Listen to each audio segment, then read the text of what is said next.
Саламатсыздарбы, урматтуу Баткен кыздар федерациясынын катталуучулары жана ошондой эле көрүүчүлөрү. Азыркы учурда Баткен областында болуп жаткан окуя жалпыңыздарга белгилүү. Социалдык тармактарда ар кандай видеолор таркап жатат. Бирок кээ бирки материалдарга ишенбөөңүздөрдү дагы бир жолу айта кетебиз. Бирок чындыгында чек ара маселеси көптөн бери чечилбей келет.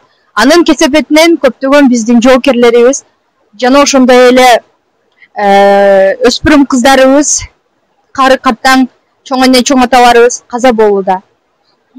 Менин жүрөгүмдө Эльзада.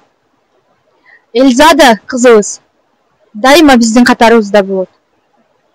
Ал кызыбыз баатырларча бул дүйнөдөн көз жумду.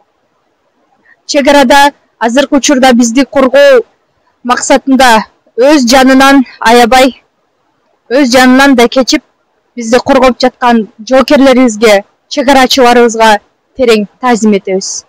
Ал эми шейит кеткен жоокерлерибизге баарынын ата энелерине көңүл айтабыз.